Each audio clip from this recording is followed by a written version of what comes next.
seja mais que bem-vindo ao programa Zero Dívida. Sou da GL Viper, sou especialista em ataque às dívidas e aqui eu trago técnicas e estratégias para você sair do caos financeiro e fazer o salário sobrar.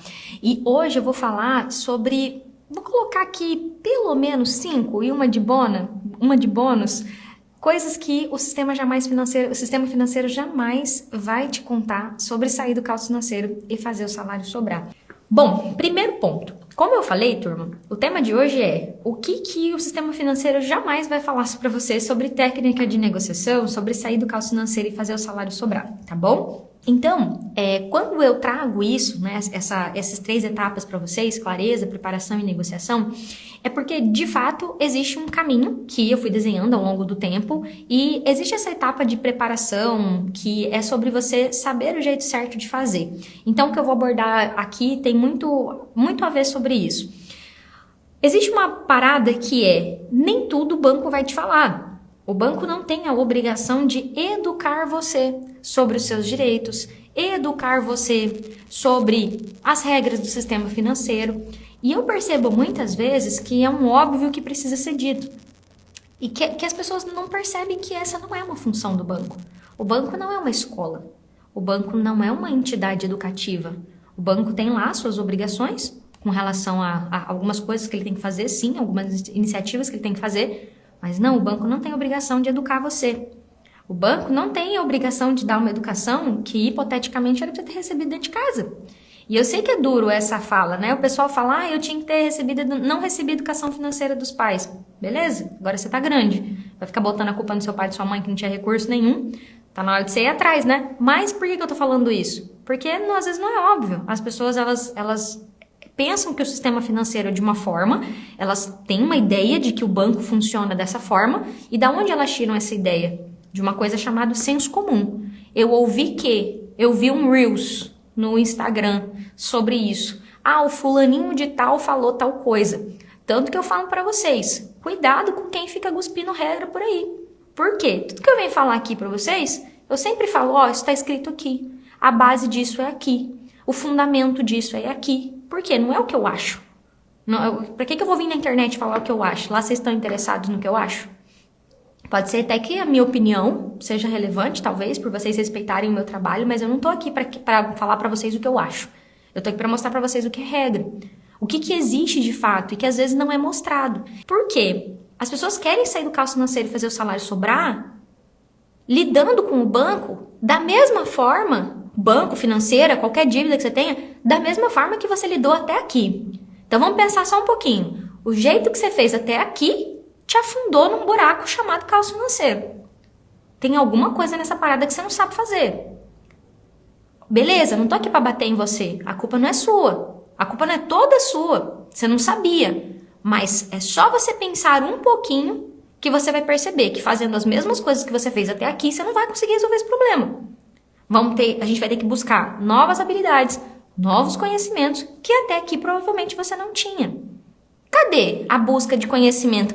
Eu tava tentando negociar de que jeito? Sem conhecimento, sem habilidade e tentando fazer as mesmas coisas para ter os mesmos resultados. Não funciona. Não funciona. E inclusive, precisa estar claro o custo de não fazer nada. Precisa estar claro. E eu não vou vir aqui, como eu falei, eu vou falar sobre, sim, coisas que você precisa saber sobre o sistema financeiro, sobre sair do caos financeiro e fazer o salário sobrar, que o sistema financeiro não vai te contar. Não vai te contar. Mas eu também não vou aqui dizer pra você o que eu acho. Eu vou dizer pra você o que é possível, eu vou dizer pra você como que funciona e assim por diante. Tá na hora da gente dar um próximo passo, aqui.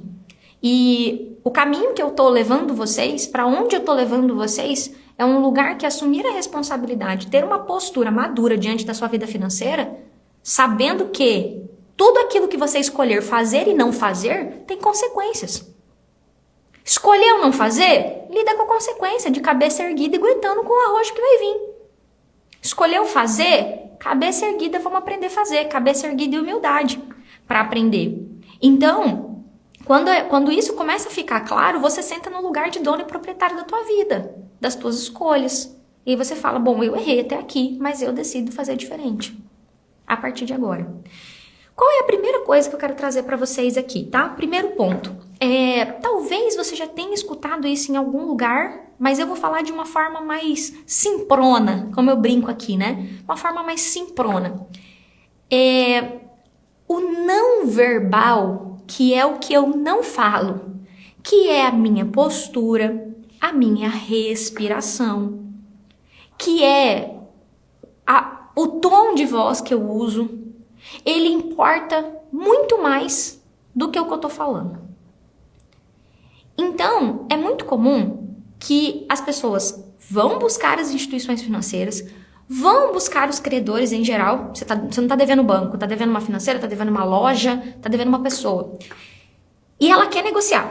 Ela tá muito firme assim, na cabecinha dela, ela tá lá. Eu quero negociar por um valor justo, da forma que eu posso pagar, porque eu ouvi lá da GL falando que todo mundo pode, todo mundo consegue. Ela tá com isso na cabeça dela. Só que aí, quando ela chega na frente do credor, seja o gerente do banco, seja qualquer outra pessoa, todo o sistema dela comunica outra coisa. O meu não verbal é lido por vocês. Por que as pessoas usam filtro no Instagram? Porque é um não verbal. Se eu apareço numa bagunça, né? Isso, vocês vão fazer uma leitura disso. É nítido que o meu não verbal expressa, mesmo que eu não fale nada. Quem for esperto consegue ver o não verbal. Daí, que caralhos isso tem a ver com sair do caos financeiro e fazer o salário sobrar? Infelizmente, de tudo que a gente vai falar aqui hoje, eu vou falar sobre a coisa escrita e não escrita. Mas sair do caos financeiro e fazer o salário sobrar por vias verbais, ou seja, você falando, olhando para a pessoa no telefone, não funciona. Tão simples quanto isso. Como a sua linguagem não verbal, ou seja, toda a comunicação que tem ao entorno, fala muito mais do que o que você fala, usando o português, a palavra, você entra perdendo para um caramba. Você já entra com essa guerra perdida. Por quê? Em geral, como é que as pessoas se comportam? Eu vou mostrar para vocês. Eu trabalhei no banco 8 anos, tá? Para quem tá chegando aqui agora. A pessoa chega, ela senta na cadeira, o ombrinho tá até assim para baixo, ela, oi, bom dia, tudo bem? Ou a pessoa é ignorante, tem também esse perfil, tá? Perfil ignorante, esse cara, eu quero negociar, né? Tem esses dois perfis, sabe? Mas o mais comum é o perfil ombro caído, semblante de vergonha, de culpa, uma postura perdedora, vou usar esse termo, tá? Toda a comunicação da pessoa tá comunicando isso. Muitas vezes um desleixo com a própria imagem, e eu não tô falando de ser chique ou não, tô falando de desleixo, gente, tô falando de desleixo. Desleixo mesmo, desde o mal pentear o cabelo, desde pegar uma roupa toda amassada, cheia de bolinha, tudo, toda a comunicação não verbal, ou a quem tá atendendo a pessoa fala assim, pra que eu vou entrar, não preciso nem entrar numa briga, essa pessoa, se eu disser um não pra ela, ela já vai embora. E então, sempre que eu falo de técnica de negociação, de regra do sistema financeiro, de clareza que você não é a sua dívida, que você está passando por isso e que isso é um problema. Assim como uma pessoa com câncer não chega no médico e fala assim, doutor, eu estou muito envergonhado, o senhor tem como me ajudar? Porque eu estou com câncer, entendeu? O senhor pode fazer alguma coisa por mim? As pessoas não chegam assim quando tem um câncer. Elas falam, doutor, fiz o exame aqui, foi tal. Cara, qual é o prognóstico? O que é o tratamento? Então, a dívida, ela se tornou um motivo de vergonha, literalmente falando, na vida daquela pessoa. E aí a comunicação falada ou por telefone é um tiro no pé. Então, é nítido que eu percebo, né, fazendo o que eu faço há bastante tempo, que os bancos e financeiras, eles vão usar todos os recursos possíveis. E eles não fazem isso por mal, tá? Não tô aqui acusando os bancos, não. Para colocar a pessoa em situações de falar, né? Ou telefone, ou vai lá na agência. 2 lugares onde os recursos não verbais falam muito mais do que os recursos verbais. Então, se eu tô dentro da agência bancária para travar uma negociação, todo o ambiente tá contra mim. Eu tô dentro da casa deles, eu tô com um monte de gente treinada para fazer o trabalho delas, enquanto eu sou um consumidor que estou talvez começando a aprender. Não tem gravação, o que está sendo falado não está sendo escrito, não pode gravar a conversa, então você não pode gravar essa conversa com o seu gerente, ela não tem valor legal, não tem, você pode até querer gravar, não vale. Não há papel na maioria das vezes, o que é falado é colocado no rascunho, você já entra perdendo. Telefone, a ligação está sendo gravada. Quem é que está falando com você no telefone? Alguém que recebeu todo um script de como tem que conduzir a parada ali com você. Então, quando você começa a perceber que o sistema não vai contar para você assim, ô, Nath, tudo bem com você?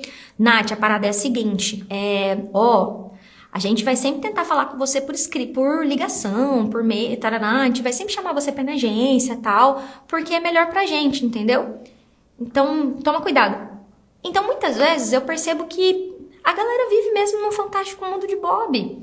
De que, eu não sei se é da época de vocês esse desenho, vive num mundo encantado, de que quando você decidir negociar suas dívidas, vai se abrir um monte de porta e a coisa vai ser linda e maravilhosa.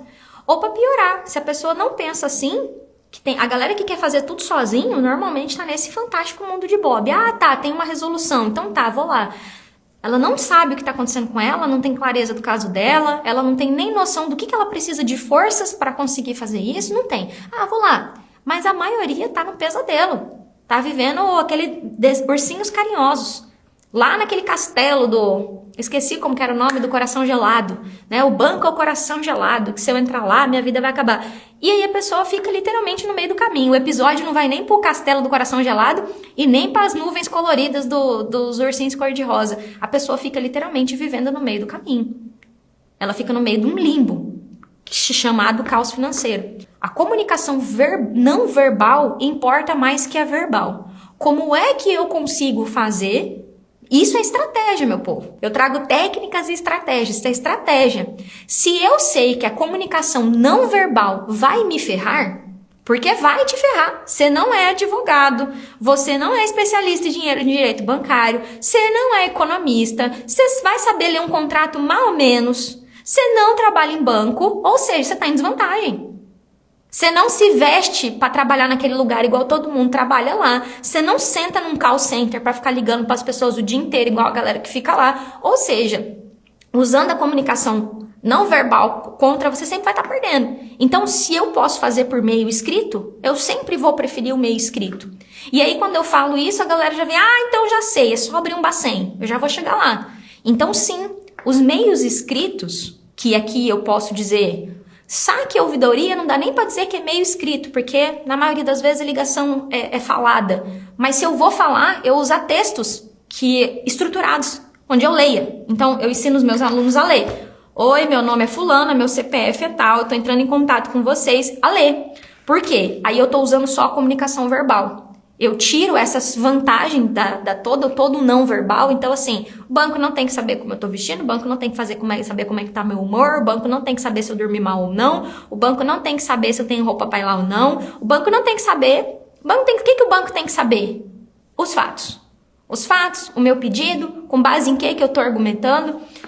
Então, eu tenho um primeiro ponto aqui que é tudo que eu puder fazer para fazer com que as comunicações sejam escritas, eu vou fazer. Por quê? Eu tiro a minha posição de desvantagem. Então, nem sei se tá... Eu sempre falo que, às vezes, eu procuro mastigar as coisas o máximo possível que eu consigo aqui para vocês. E eu trouxe isso como um primeiro ponto, porque eu tenho percebido que isso não é óbvio, né? E eu tenho muitos alunos, então eu converso sempre com os meus alunos e eu percebo que eu falo assim, não vai no banco, eles vão.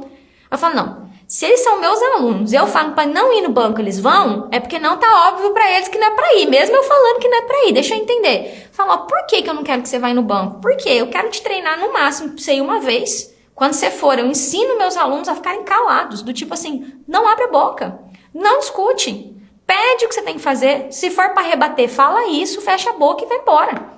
Não quero que você fique numa situação de cenário inimigo de boca aberta. Falando, você vai chorar, você vai se emocionar, você vai ir pra cima da pessoa. Esse dia o gerente falou que ia chamar a polícia pra uma pessoa. Eu falei assim, é claro, você abriu a boca pra ele. Eu falei que não era pra brigar, lembra? Por quê? Porque de fato é uma coisa que eles têm contra você. Se você der uns berros lá no banco, ele chama a polícia. Tanto que eu falo pros meus alunos, eu falo assim, se você grita com o gerente, ele chama a polícia. Por que ele grita com você e você não chama? Porque falta conhecimento, como eu falei. E aí, quando você entende que eu normalmente indico a ida ao banco numa única situação. Então, pensa assim, eu tenho um método que ajuda pessoas super endividadas a saírem do caos financeiro e fazer o salário sobrar. no meu método inteiro, tem uma ida ao banco. Uma. Ou seja, um intervalo gigante, uma ida ao banco. Por quê? Eu não quero colocar a pessoa em situação de desvantagem. Porque ali naquele lugar, toda a comunicação não verbal dela, desde a roupa, a forma que ela fala, o que ela fala, ao ambiente que ela vai estar, vai colocar ela em situação de desvantagem. Então, é a primeira coisa que eu queria colocar em pauta para vocês. Só que aí tem uma segunda coisa, que, de novo, né? Eu tô falando com vocês, turma, coisas que muitas vezes, para quem tá do lado de cá, que sou eu, parecem óbvias. Eu trabalhei em banco durante muito tempo e banco, eu não coloco só banco. Tem instituição financeira, empresa que cobra em geral, né? Tem um segundo ponto que diz sobre preparo, que é o preparo antes de eu negociar. Eu vejo que as pessoas sempre me mandam mensagem assim, como é que negocia? Como é que negocia? Como é que negocia? Eu nunca recebo uma pergunta assim, o que eu preciso saber antes de negociar? É tipo assim, mãe, me ensina a fazer o bolo, me ensina a fazer o bolo, me ensina a fazer o bolo. Ao invés de falar, mãe, quais são os ingredientes que precisam fazer o bolo? O que eu preciso no mercado comprar? Porque se você for me ensinar a receita, eu tenho que ter os ingredientes, não tenho? Não é óbvio. Não é óbvio. Se fosse óbvio, as pessoas perguntavam o que eu preciso saber antes de negociar. As pessoas querem saber como é que fala, o que faz. Eu falo, cara, quais são os ingredientes que vêm antes? O que eu preciso saber antes? Que é o que eu tô falando aqui. Então tem um segundo ponto que é, imagina uma esteira de pessoas, tá? Em degraus, vou pensar em degraus. Vamos imaginar uma escada de 40 degraus. Eu chamo isso de hierarquia, tá? Então, nessa escada de 40 degraus, vamos imaginar o primeiro degrau. O primeiro degrau é o atendente. Eu não quis usar o exemplo do xadrez para falar que é o peão, senão pode ser que alguém se ofenda aí, né? Não é, eu não quero usar esse exemplo. Eu quero que você pense no primeiro degrau. O primeiro degrau é a grande massa de operadores do sistema financeiro. Então, são as pessoas que ficam no caixa automático, foi onde eu comecei no banco, ali entregando senha. São as pessoas que ficam nos primeiros cargos dos bancos. Então, essas pessoas estão no primeiro degrau.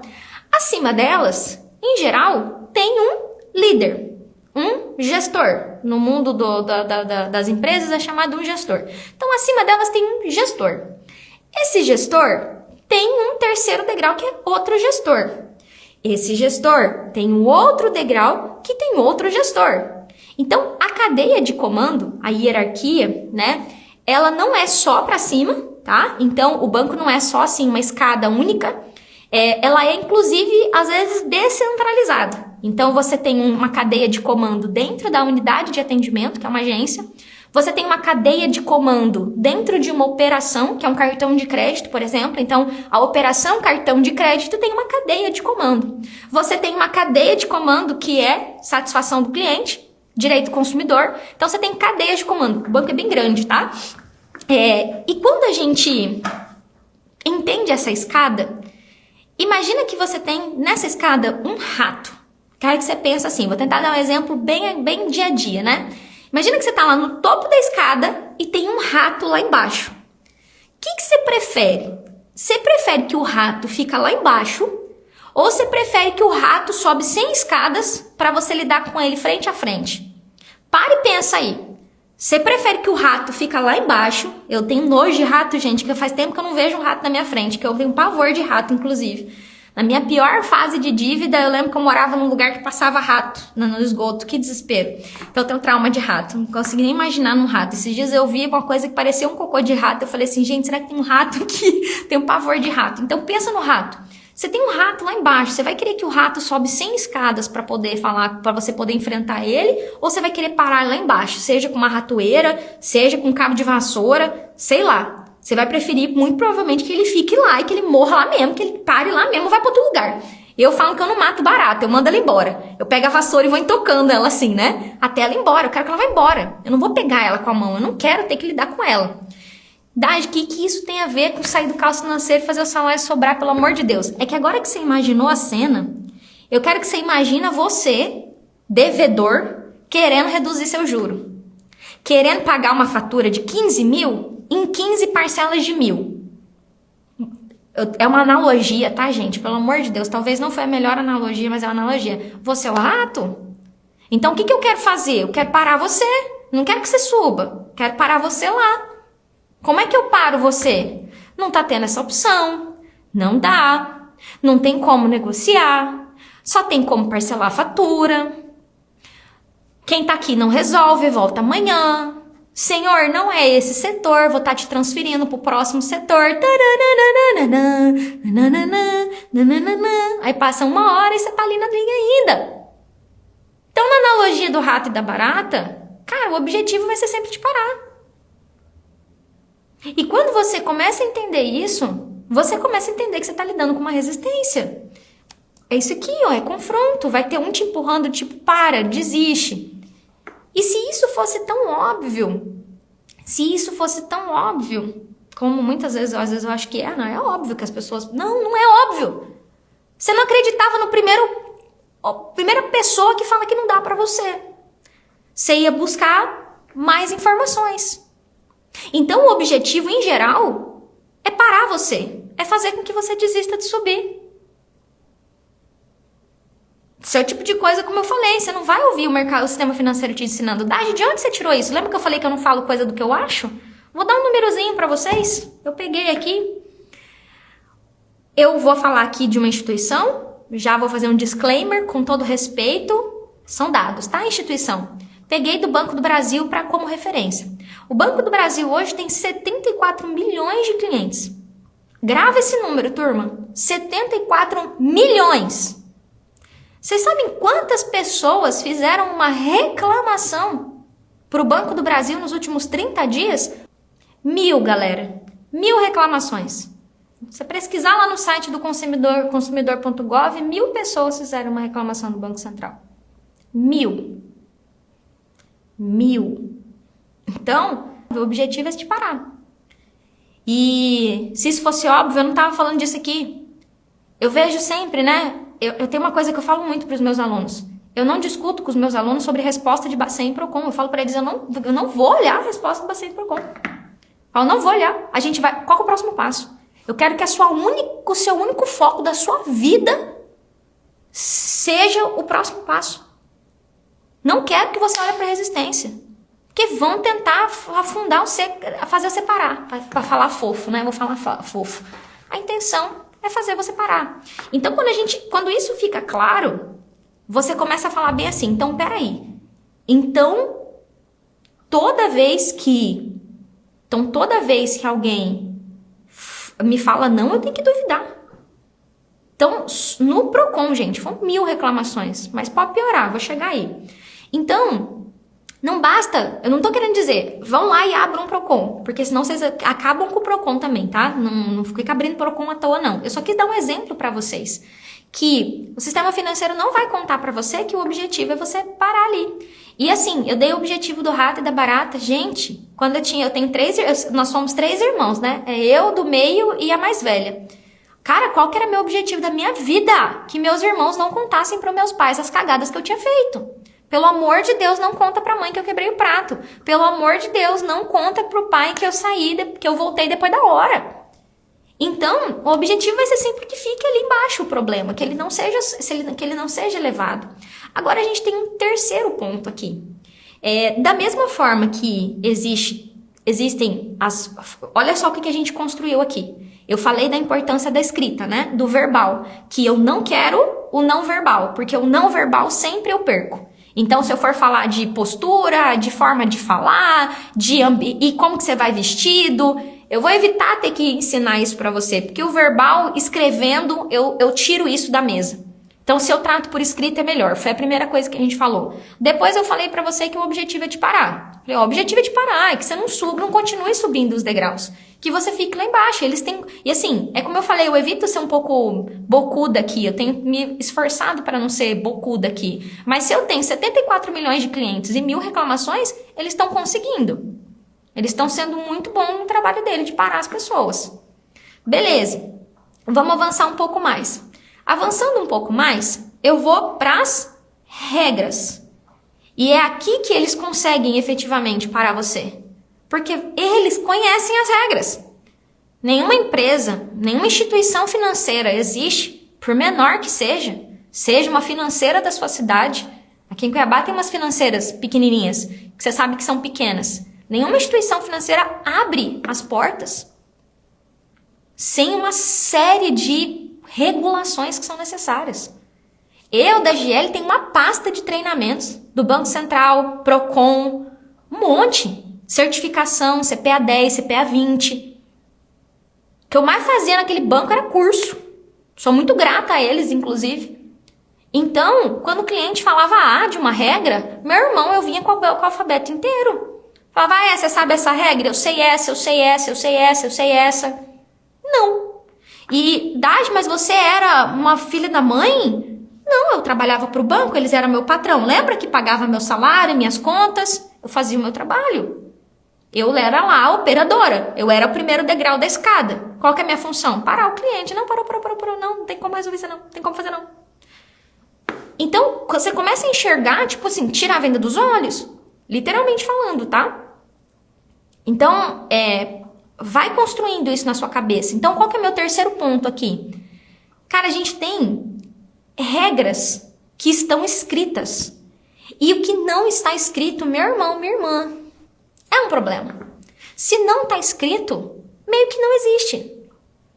Eu não estou falando de uma linguagem de juridiquês aqui. Eu não estou falando, eu não sou advogada, eu não quero falar complicado para vocês, eu quero falar simples. Mas, por exemplo, não está escrito que o banco tem a obrigação de reduzir o juro para você. Não está escrito que o banco tem que parcelar o seu cartão para você. Não está escrito. Se não está escrito, não adianta você pegar... Eu lembro muito da época do Covid, que teve aquele meme do cara digitando, né? Senhor Tananã. Pontinho, pontinho, pontinho. Eu amei aquele meme na época, né? E então, se não está escrito, não adianta eu ir abrir um Procon. Por que as pessoas têm tanta dificuldade de usar os canais? E aí eu vou dar outro indicador para vocês, outro número, para fundamentar o que eu tô falando. Em contraponto, no Banco Central, os 74 milhões de clientes do Banco do Brasil foi um pouco maior. 3.700 abriram uma reclamação. Então, você tem 3.700 pessoas que foram lá. Pontinho, pontinho, pontinho. Banco do Brasil, seu salafrário sem vergonha.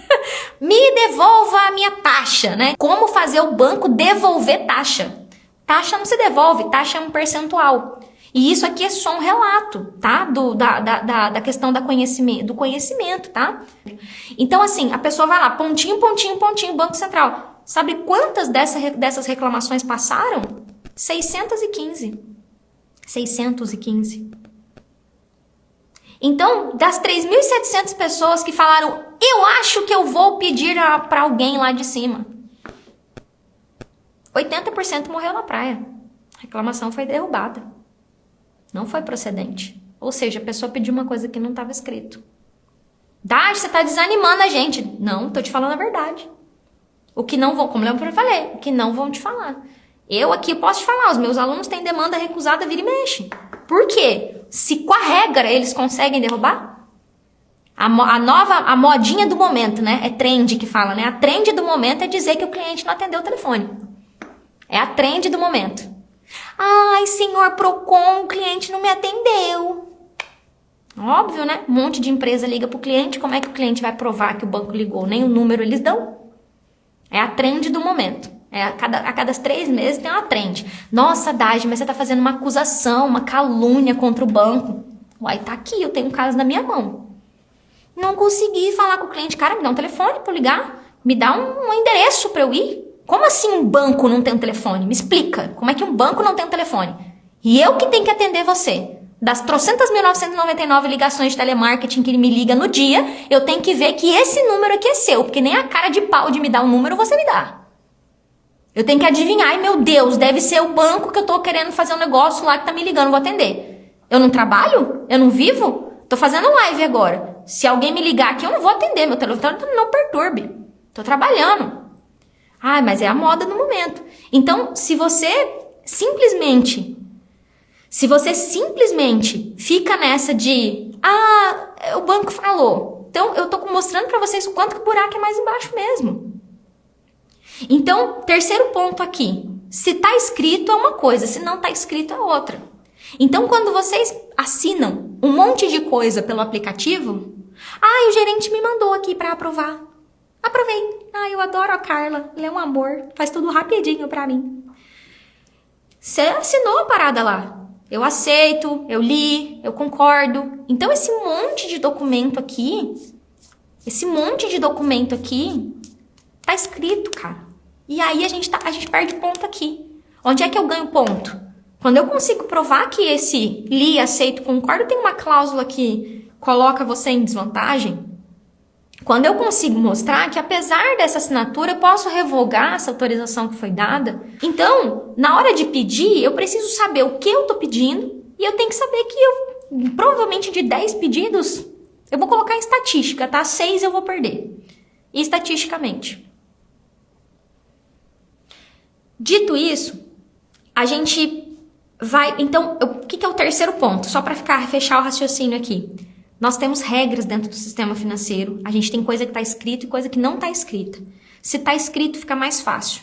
Se está escrito, fica mais fácil pedir. Se está escrito, fica mais fácil revogar uma autorização dada. Se não está escrito, surge um buraco da negociação, o buraco do acordo entre as partes, o buraco do meio do caminho. Então, qual é o maior desafio hoje quando o assunto é negociação de dívida? A minha vibe aqui é extrajudicial, ou seja, é fora da justiça. Meu trabalho aqui é tudo que é possível ser feito antes de se entrar com o processo. Porque não tem um caramba de uma lei clara. O juro é 1,5. Se é mais que isso, tá errado. Não tem uma clareza assim, escreveu, não leu, pau comeu, sabe? É tudo muito na média da jurisprudência. Então, eu tenho uma visão que eu prefiro esgotar as vias administrativas do jeito certo. Aí não, e aí o melhor, né? Aí entra outro aqui e fala, não, eu sei a resposta. É regra do banco, né? Então, cara, onde é que tá escrito essas coisas? Pelo amor de Deus, eu sei que vocês tomam Dorflex sem ler a bula. Mas tá errado. Tem que saber, pelo menos, se aquilo ali pode, pra quem tá alérgico, grávida, né? A gente sai fazendo as coisas sem saber onde é que tá escrito. Então, tem um terceiro ponto aí. É onde tá escrito? Onde tá escrito isso? E aí tem um quarto ponto. Então, eu falei aqui no terceiro ponto sobre tá escrito e não tá escrito. Aí tem um quarto ponto. Que é uma coisa que, para quem trabalha assalariado, CLT, é um mundo, para quem trabalha no serviço público é outro. E eu percebo que para quem é autônomo é outro, para quem é dono de empresa é outro. Então, assim, eu gosto muito de separar as pessoas por profissão. Eu tenho esse perfil porque eu sei que a mente de uma pessoa que trabalha de carteira assinada CLT é uma, a mente de quem trabalha no concurso público é outra, a mente de quem é dono do seu tempo, lá que é profissional liberal, é outra, e o empresário é outra. E isso não é preconceito, é uma cultura dentro de cada lugar. Então, se você trabalha num serviço privado, se você não entrega resultado, você é mandado embora. Tão simples quanto isso.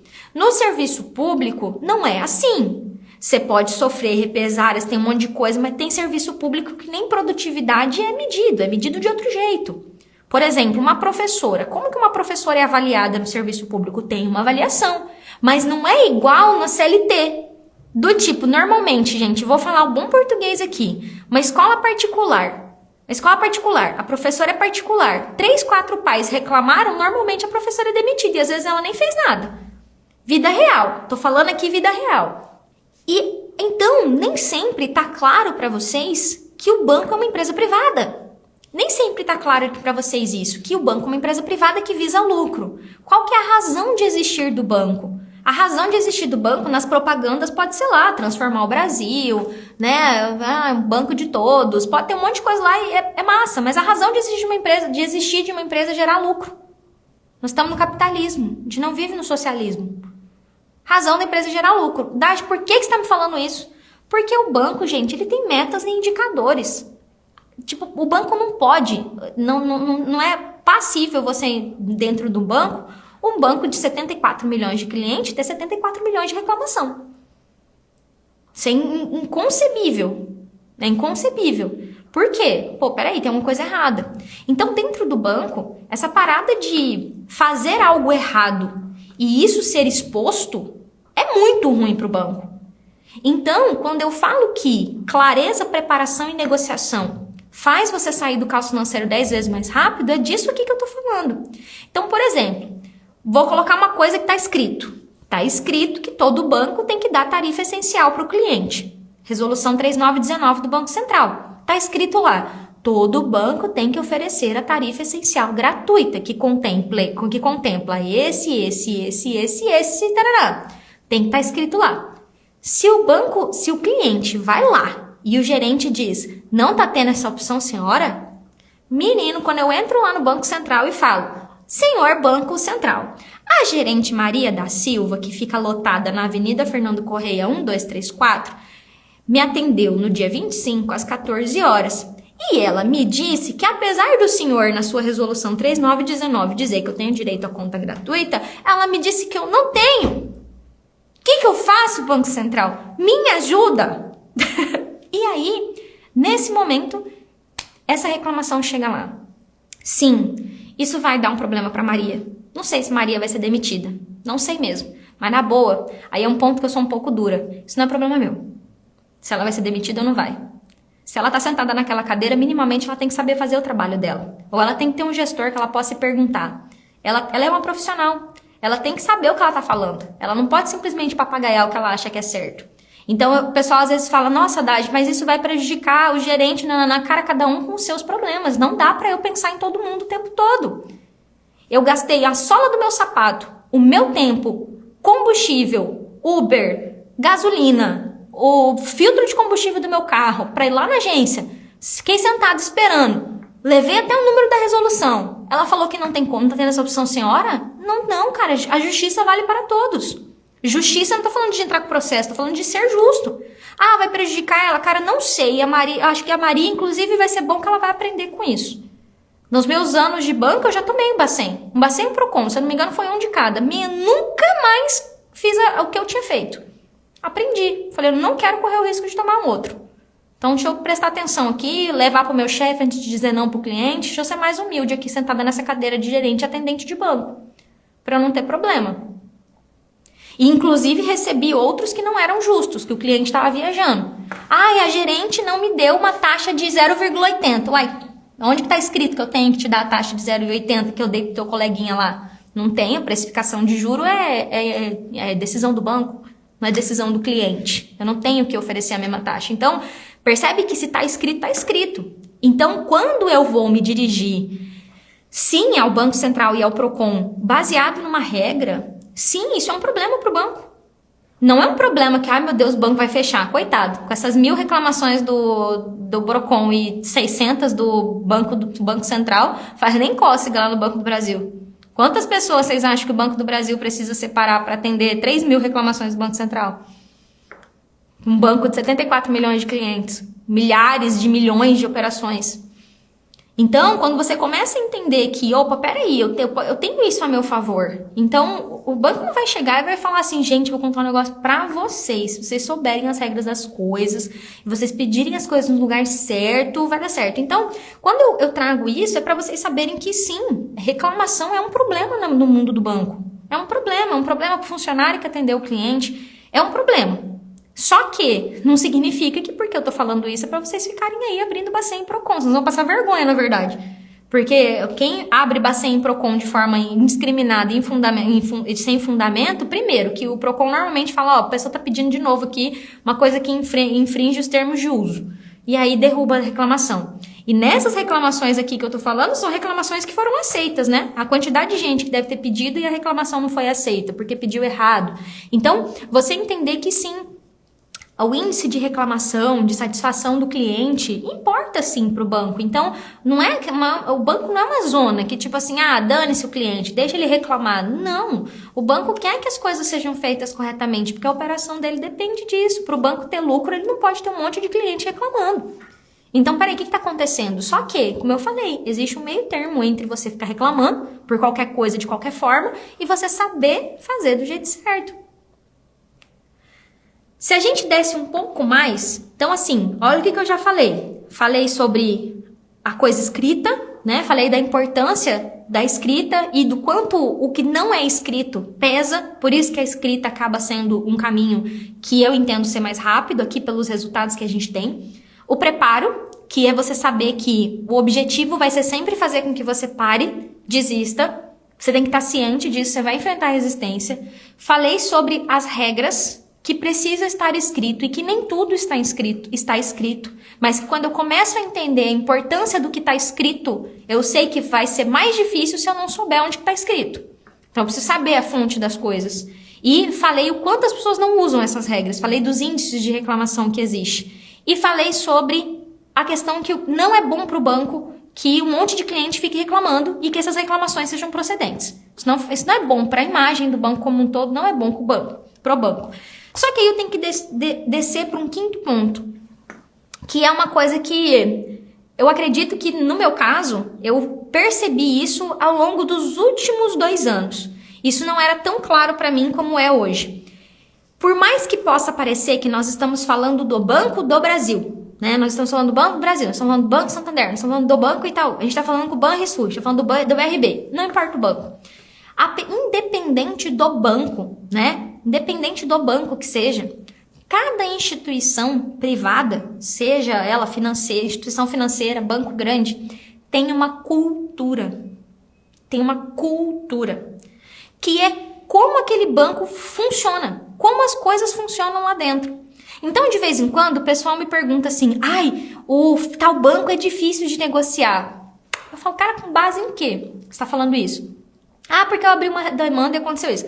Falei, não, cara, existe uma cultura, né? Quem já me viu falar aqui, talvez já tenha me escutado falar que a cultura do Itaú e do Santander é de resolução de problema. Cara, vamos resolver? É a cultura do Itaú e do Santander, que eu admiro muito, inclusive. Não estou dizendo que eles são santos, que toda negociação é maravilhosa, mas, estatisticamente, ao longo de mais de 4 mil alunos que eu tenho, o Itaú e o Santander são bancos que, na maioria dos casos, têm uma tendência de, bora resolver? Focar na solução. E você tem outros bancos que têm uma burocracia maior, que tem você percebe que o negócio ali muitas vezes não está focado em resolver, está focado em vamos brigar, né? E não vou fazer, e nossa, se for assim eu não quero. Então, existe uma cultura, que é a cultura de cada instituição, e existe a regionalização. A regionalização. Então, às vezes o pessoal fala que tem preconceito, né?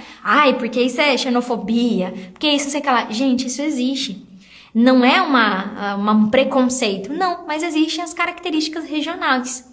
E chega a ser engraçado isso, o quanto em determinada região é fácil uma coisa, em determinada região é mais difícil, seja pelo tamanho da população, seja por ser pequeno demais o lugar. Então, uma cidade com poucos habitantes, em geral, tem uma característica que é um pouco mais desafiadora, às vezes, conseguir fazer com que as coisas avancem na via amigável, porque é uma cidade pequena, porque, enfim, você tem essas características regionais. Daí, como é que eu anulo isso? Como é que eu anulo isso? Como é que eu me protejo disso? Como é que eu me preparo para isso? Sabendo que, independente da região, a regra existe. E aí eu procuro sempre em qual terreno essas características importam um pouco menos. Então, quando eu falo da importância dos contratos, da leitura dos contratos, do entendimento das regras, de se aprofundar no porquê as coisas são como são, é porque é um terreno que é mais plano. Se eu for procurar o Itaú, o Banco do Brasil, o banco tal, e eu vou viver numa montanha russa. Você tem épocas que tem banco que simplesmente não negocia. Parece que é 30 dias assim que não negocia. Você pode fazer a proposta mais cabulosa do universo. Parece que o banco falou assim, do dia 10 até o dia 15 ninguém aceita a proposta. Acontece isso. E como eu tenho um volume muito grande de alunos, eu começo a ver que as respostas estão Ctrl+C, Ctrl+V. Do tipo assim, todo mundo, em todos os lugares do Brasil, está respondendo a mesma coisa. Então, não importa o que você pedir, vai vir a mesma resposta Ctrl+C, Ctrl+V. E acontece. E agora, o que eu posso fazer? Meu Deus, então eu tenho que saber quando é que... Não, eu tenho que ter um terreno plano. Qual que é o terreno plano? Terreno plano tô fazendo um pedido, meu pedido é justo, meu pedido é razoável, eu não tô exagerando, eu não tô pedindo uma coisa que não tem cabimento. Então, eu preciso achar qual é o terreno plano que eu vou tirar esses possíveis obstáculos. O terreno das regras, o terreno da preparação. Por isso que eu falo tanto que meu método tem 3 pilares, clareza, preparação e negociação. E eu vou ser muito honesta com vocês.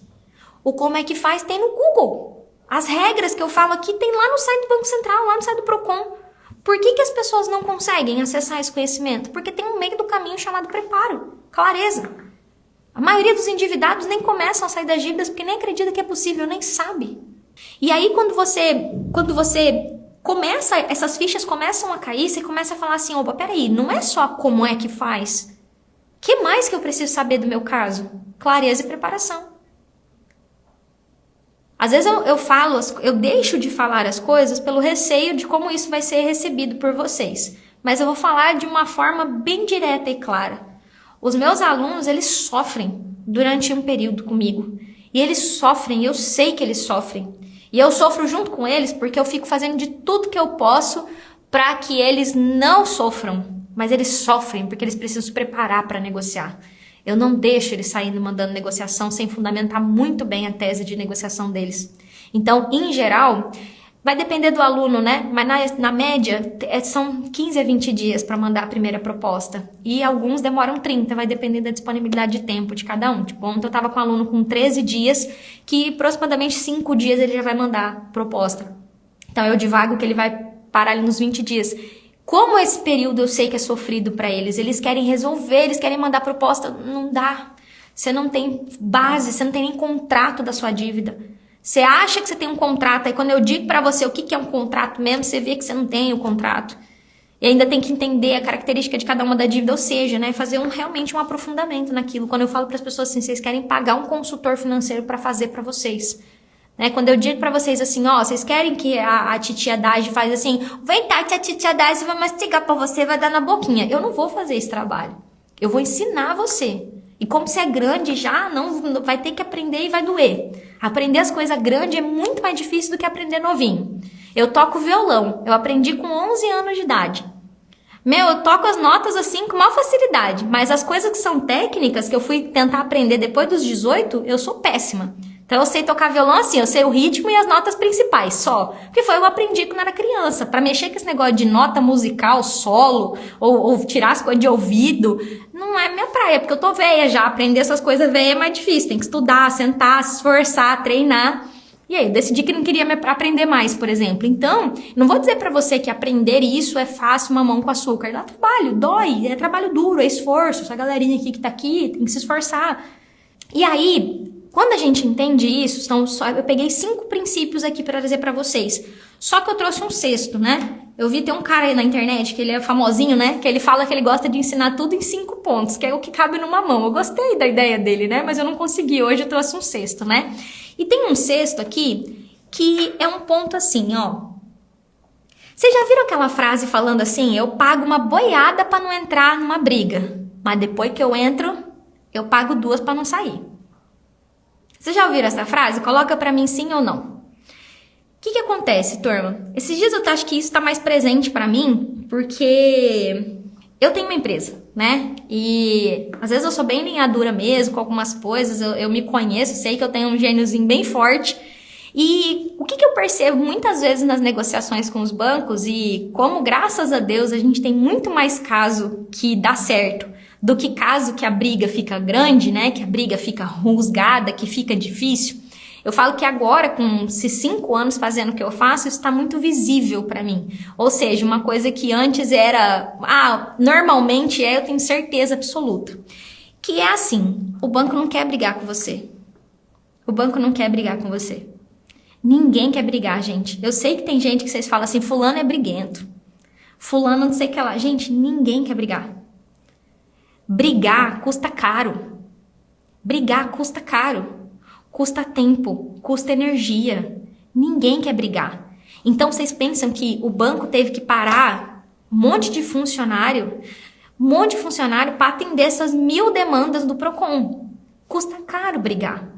Só que muitas vezes a briga ela acaba tendo que acontecer porque às vezes a outra parte está fugindo. Exemplo. O cara me escreveu agora há pouco nos comentários. Como é que negocia desempregado? Cara, não negocia. Senta a bunda na cadeira e chora. Não negocia, não. Tu foi macho pra ir lá e assumir a dívida, né? Agora que tu tá desempregado, você não é macho pra escrever e falar assim, tô desempregado, não consigo pagar agora, tem como vocês me darem 60 dias de prazo? Pra isso, você é machão pra vir no meu comentário e dizer que você não tá desempregado. Tá desempregado, tá com tempo pra ficar rodando videozinho na internet comentando que tá desempregado. Não tô dizendo que você tá desempregado, você tem que dar um jeito de pagar. Mas você tem que minimamente comparecer lá, você não foi bonzão pra ir lá e pedir o crédito. E o mesmo vale para isso. Então, se é claro que, por exemplo, eu dei o crédito pro Joãozinho. O Joãozinho sumiu no mundo. Cara, mas eu vou atrás do Joãozinho. Então, o banco paga para não entrar numas brigas dessa. O banco cobra, o banco paga terceirizada para te ligar 1 milhão de vezes. O banco paga um monte de gente. Vocês não têm ideia do quanto que um calote custa pro banco. Custa, gente. Não tô dizendo que o banco não tem esse dinheiro, mas custa. O banco tem que ficar ali cobrando. Pô, não daria pra dar uma encurtada nesse meio de caminho? Por que a DAGE é contra parar de pagar e ficar esperando? Porque é um desgaste das duas partes que eu falo assim, cara, vamos dar uma economizada? Não vai conseguir pagar? Por que a gente não começa a conversar hoje? Foi assim que eu desenvolvi a técnica 1 de negociação do meu método. Falei assim, não, cara, não faz sentido. Eu sei que se esperar 180 dias, a dívida vai entrar em prejuízo e o banco vai ter mais interesse em pagar. Eu sei disso, em receber. O banco vai ter pressa de receber, porque aquela pessoa não pagou. Eu sei disso. Mas, poxa, o que a gente pode fazer nesse meio de caminho para acelerar essa parada? E só que aí entra um ponto que é, a partir do momento que a briga se estabelece, do tipo assim, Joãozinho, você não vai pagar? Então agora eu vou brigar. E aí que é quando eu falo que não é assim, banco não executa, banco não entra com ação, banco não sei o que lá. Eu falo, não, cara, não é assim. Tem briga que o banco fala, opa, peraí, você quer brigar? Opa, eu vou brigar então. Vamos lá. E aí entra escritório de advocacia no meio, e aí entram as cobranças extrajudiciais que são bem pesadas, que ainda são cobranças, mas são cobranças. Até que chega um momento que, cara, vamos entrar na justiça. Vamos perder um dinheiro? Vamos, mas vai entrar na vibe lá do eu pago uma boiada para entrar e 2 boiadas para sair. E quando eu falo tudo isso para vocês, é porque por que o mesmo não deveria valer para vocês? Do tipo assim, não, mãe, tá caro esse juro. Vamos brigar. Vamos pagar as 2 boiadas para não entrar, para não sair também. Então, eu tenho uma dívida cara, meu juro tá caro. Para e pensa um pouquinho, sabe? De todos esses dados que eu dei para você. Cara, você fez o que até agora? Inclusive, hoje eu vou ter plantão de dúvidas com meus alunos. Vão me ouvir. Porque eu tenho certeza que era para ter mais de 1000 reclamação lá pro Banco do Brasil. Vou puxar a orelha de todo mundo. Eu falo assim, cadê? Eu tenho 4.000 alunos, eu quero um monte de reclamação. É que muitos já resolveram o problema, né? Mas recente eu tenho 1000 e pouco. Eu falei assim, eu quero um de cada um. Eu vou começar a exigir que os meus alunos postem o número dos protocolos de negociação lá para mim. Então, esses 6 pontos que eu trouxe aqui para vocês, tem mais, tá? Eu trouxe aqui, acho que os mais gritantes, que para mim são muito gritantes, fazem parte do meu dia a dia. Então eu vou trazer exemplos para vocês, tá? Tem uma coisa só que precisa ir no banco. Pelo tempo, eu peço para os meus alunos irem ao banco, que é a proteção salarial. Graças a Deus tem uns que conseguem não ir, mas 90% tem que ir. Então assim, quando meu aluno tem que ir no banco, eu tenho que preparar ele. Nossa, desde roupa que vai vestir. Eu lembro que a primeira vez que eu fui ensinar os meus alunos a irem no banco, eu falei, cara, eu vou falar de roupa, eles vão entender que é pai chique ou eles vão achar que é uma grande baboseira. Aí eu fui explicando de um jeito que desse pra entender, cara, eu não quero que você vai chique, eu só não quero que você vai de chinelo, de decote, de roupa colorida. Roupa cor neutra, não vai de chinelo, vai de uma roupa normal, né? Vai uma roupa neutra para não chamar mais atenção para a roupa do que você vai falar. Fala isso, se o gerente falar isso, fala aquilo outro, tal. Então, assim, situação da vida real. Infelizmente, desses 90% dos meus alunos que vão ao banco, algum deles titubeia e dá uma gaguejada e acaba cedendo para a força maior, que é a força do outro lado. Então, eu tenho uma regrinha com os meus alunos, que é vocês não vão cruzar a porta de saída sem resolver. Dito isso, eu fui para o segundo ponto, que é a história do objetivo é te parar. Então, assim, em vários atendimentos que eu acompanho, às vezes, reclamação do Procon, do Banco Central, é nítido ver que o objetivo não é resolver a demanda. Esses dias eu entrei para mim é bater boca, né, o nome disso, mas eu entrei para falar com o Banco do Brasil lá, dentro do Procon, e falei assim, cara, tá nítido, e eu espero que o gestor do Procon veja isso. Tá nítido que vocês não estão focados em resolver o problema, vocês estão focados em derrubar a demanda, em parar o cliente. Foi a segunda coisa que eu falei para vocês. A terceiro, eu falei sobre o que está escrito. Quando eu abri essa demanda no Procon, que foi recente agora, eu não fui lá pedir para eles negociação. Não pedi para negociar a dívida. Eu pedi o contrato com base na resolução 5004 do Banco Central. Eu pedi o contato do escritório de advocacia que está cuidando da execução do carro. Pedi isso para eles. Eu falei, eu não quero falar sobre isso. Eu quero o telefone do escritório de advocacia, porque já é uma dívida executada. Eu falei, eu quero o telefone oficial. Porque vocês estão no muda-muda de advogado, que eu não sei mais quem é o advogado da causa. Eu quero o telefone oficial. Quem oficialmente está responsável por essa dívida, já que o contrato é com vocês. Só isso que eu pedi. Por que eles não podem me falar pelo PROCON? Porque estão focados em derrubar a demanda. Por que não manda para uma agência a resposta? Porque estão focados em parar o cliente. Como eu falei, eu não posso acusar, né? Senão é calúnia e difamação, mas é o que parece.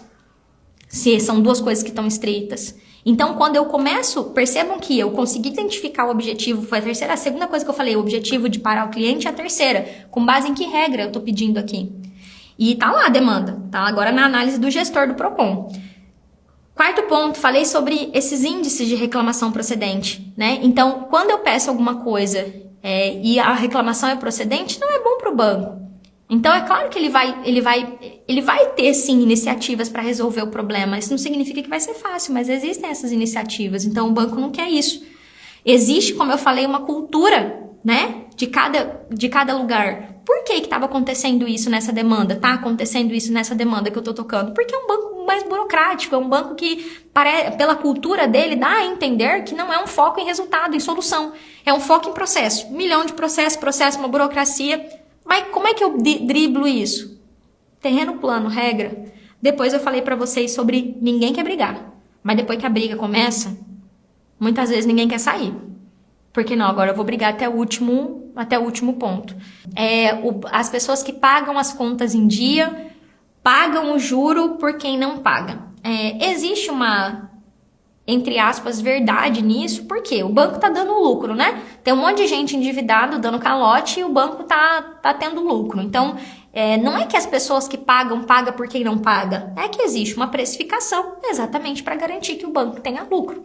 Então, isso não é de todo mentira. Mas não é que quem não paga. Então, não é bom para o banco a inadimplência. E quando eu falo de inadimplência, eu evito sempre de entrar nessa onda de é só parar de pagar e negociar depois. Por causa do meu público, gente. Meu público é assalariado, tá? Meu público é assalariado. Meu público precisa de cartão de crédito para reformar o telhado. Meu público não vai comprar tudo à vista. Meu público precisa de crédito. Meu público aqui precisa ter um nome limpo mais rápido. Porque quanto mais tempo ele fica mofando no Serasa, pior fica o score dele depois. Eu fiquei no Serasa isso aqui, ó. E meu score demorou muito para eu recuperar. Foi 1 ano usando crédito para recuperar.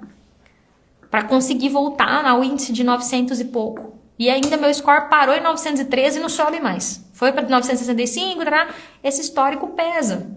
Então, quando eu vejo alguém falando assim, eu vou voltar a ter crédito depois, eu falo, pô, vai, cara. Porque não tem como o assalariado não ter cartão. Não tem como o assalariado não ter acesso ao financiamento. E ainda, para piorar, eles devem muito. Vocês devem muita coisa com garantia. Que é consignado, que é carro, que é casa, que não simplesmente resolve, então a solução mágica para os problemas é não pagar. Então, assim, quando eu decidi pegar uma linha de trabalho aqui, que é a minha linha de trabalho, eu não quero falar sobre deixar de pagar. Isso é uma estratégia que às vezes tem que ser usada assim. Então, no superendividamento, normalmente suspender o pagamento é algo que não é feito para conseguir negociar. Não tem mesmo dinheiro para pagar. Tanto que ontem eu falei para uma aluna assim, eu falei, tá, deixa eu ver se eu entendi. Você não tem dinheiro para pagar, mas você quer pagar. Mas como é que faz? Me explica, como é que eu... já sei, você vai pagar o cartão com cartão. Você vai pegar mais um empréstimo que você não tem para pagar o que... Você quer continuar fazendo as mesmas coisas? Mas é porque não tem mais. Você não tem o dinheiro para pagar. Então, o correto é falar, o banco, ferrou, vocês emprestaram mais dinheiro do que eu dava conta para pagar, vamos negociar? Isso chama superendividamento. E tem ainda gente que, além da parada que tem em folha, que é em débito direto no contra-cheque, tem outras dívidas. Então, eu decidi não entrar nessa conversa de só deixar de pagar pela quantidade de dívida que normalmente uma pessoa assalariada tem e porque não é o que eu acredito. Já foi por um tempo. Depois de cuidar de muita gente, eu descobri que não pagar não era solução. Não trazia paz para as pessoas. As pessoas que simplesmente não pagam não ficam em paz. Elas continuam atordoadas ali, com aquele monte de ligação, aquele monte de problema. E eu vou contar uma coisa pra vocês que estão com o nome restrito. O seu telefone vai continuar tocando quando seu nome ficar limpo. Vai trocar de cobrador pra Claro te ligando. Então eu falo sempre pras pessoas assim, seu foco tem que ser em resolver. O foco de tudo que eu falo aqui é resolver. Então, com essas coisas que eu falei pra vocês, eu poderia ficar aqui... Gente, sério mesmo, a história do que o banco não... O que o sistema não conta pra você, eu poderia fazer conteúdo só disso, que eu ia ter a vida inteira pra falar disso. Só que com o que eu falei hoje, eu acredito que vocês conseguem virar uma chave de que talvez você esteja olhando pro lugar errado. Talvez você tá olhando pra um lugar e você tinha que estar olhando pra outro. Então você tá olhando pra... Ai, porque o gerente. Ai, porque no meu caso. Ai, porque o Banrisul. Ai, porque... Então você tem muito mais, que às vezes você fala assim, cara, o que eu não sei que eu não sei? O que eu acho que eu sei, mas que na verdade funciona de um jeito diferente? Então aqui foi um conteúdo bem educativo, mostrando pra vocês que, peraí, então pra eu conseguir sair desse caos que eu entrei, conseguir recuperar minha paz, conseguir ter meu salário minimamente sobrando, ou dando pra pagar tudo, né? Porque quando eu falo salário sobrar, o povo acha que é impossível. Eu não quero dizer que você vai ficar milionário com seu salário. Quero dizer que você vai poder comprar sua carne, comprar sua compra do mês e sobrar ali R$100 pra você ter na conta, pra você não ficar sem dinheiro pra nada. Né, que você vai poder fazer seu mercado, fazer as coisas. Então, uma vez que você olhar para isso e falar, tá, então tem essa oportunidade, mas para chegar lá eu vou precisar entender o que eu não sei. Vou precisar aprender coisas novas e vou ter que ter clareza do que está acontecendo comigo, dos meios possíveis de solução, preparação, para que depois eu possa ir para o campo de batalha. Você ir para uma guerra sem arma, sem munição, se for com arma e sem munição, não vai resolver muito. Se for com arma e munição e não souber atirar, também não resolve muito. Por isso que eu falo que é clareza, preparação e negociação. O que é que eu estou enfrentando? Quem é o inimigo que eu estou enfrentando? O que eu preciso saber? Então, hoje eu peguei um pedaço, né, do que eu ensino aqui. Então, é preparação. Eu trouxe muito aqui conteúdo de preparação hoje. É uma parte desse caminho. Não tem como eu entregar tudo que eu ensino em uma aula de 1 hora, mas eu fiz o meu melhor aqui para falar sobre isso para vocês, que, como eu falei, a gente está começando uma nova era por aqui, né? E onde eu quero aprofundar um pouco mais a conversa com vocês, para que vocês entendam principalmente por que eu digo que as coisas são dessa forma, por que é melhor escrever do que falar e assim por diante, tá? Não esqueçam que, como eu falei, é um caminho. Clareza, preparação e negociação. Chegou aqui por agora, começa a assistir os meus conteúdos. Então, eu tenho muito conteúdo sobre como começar, o que você precisa saber. Então, para você começar a construir esses 3 pilares, clareza, preparação e negociação, tá bom? Muito obrigada pela presença de vocês. Deus abençoe muito vocês. Beijo, beijo, gente. Tchau, tchau.